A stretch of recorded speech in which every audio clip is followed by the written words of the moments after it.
U.S. President Joe Biden on Friday blamed Russian President Vladimir Putin for Alexei Navalny's death and warned there could be consequences, saying he was not surprised, but outraged by the opposition leader's passing. "We don't know exactly what happened, but there is no doubt that the death of Nalvany was a consequence of something that Putin and his thugs did," Biden said at the White House after Russian prison officials announced that Navalny had died. "Russian authorities are going to tell their own story," Biden said. "But make no mistake. Make no mistake, Putin is responsible for Navalny's death." He also said he was contemplating additional steps to punish Russia in the aftermath of Navalny's death, paying tribute to the opposition leader for bravely standing up to Putin's government's corruption and violence.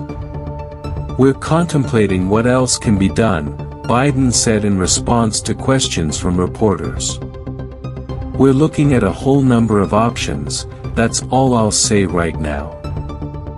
Biden also told reporters that there was no nuclear threat to the people of America or anywhere else in the world with what Russia is doing at the moment, even as Russia considered deploying anti-satellite technology in space.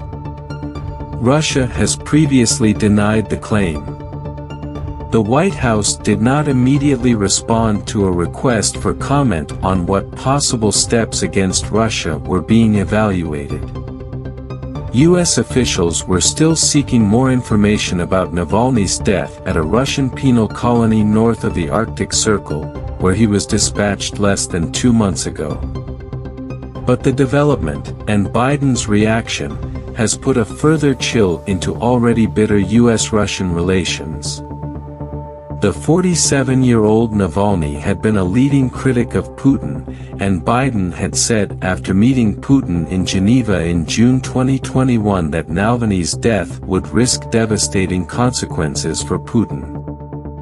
Biden and Putin remain deeply at odds over Russia's invasion of Ukraine 2 years ago, over which Russia has been sanctioned by the United States and other Western nations, and Biden is urging Republican hardliners in the U.S. Congress to support additional funding to pay for more weaponry for Ukraine's military. Russia has figured prominently on the campaign trail as Biden seeks re-election in November. His expected Republican opponent, former President Donald Trump, triggered bipartisan outrage last week by saying he would do nothing to defend NATO allies from Russia unless they paid a greater share for the common defenses. The top Republican in Congress, House of Representatives Speaker Mike Johnson, has not put a Senate bill including $95.34 billion in security assistance for Ukraine and Israel, international humanitarian aid and resources to help allies in the Indo-Pacific up to a vote.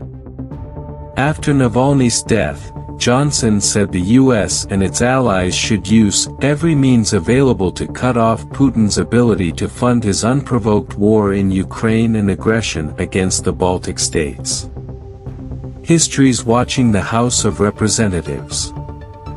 The failure to support Ukraine at this critical moment will never be forgotten, Biden said. In Munich for a major security conference, Vice President Kamala Harris vowed that the U.S. would never retreat from its NATO alliance obligations put in place after World War II, contrasting Biden's approach to global engagement with presidential election hopeful Trump's isolationist views. She also met with Alexei Navalny's wife Yulia on the margins of the conference and expressed her sorrow and outrage over reports of her husband's death, a White House official said.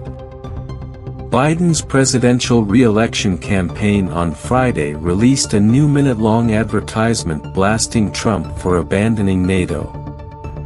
They plan to target the ad to 2.5 million American voters in the closely contested election states of Michigan, Wisconsin, and Pennsylvania who traced their ancestry to the NATO states bordering Russia.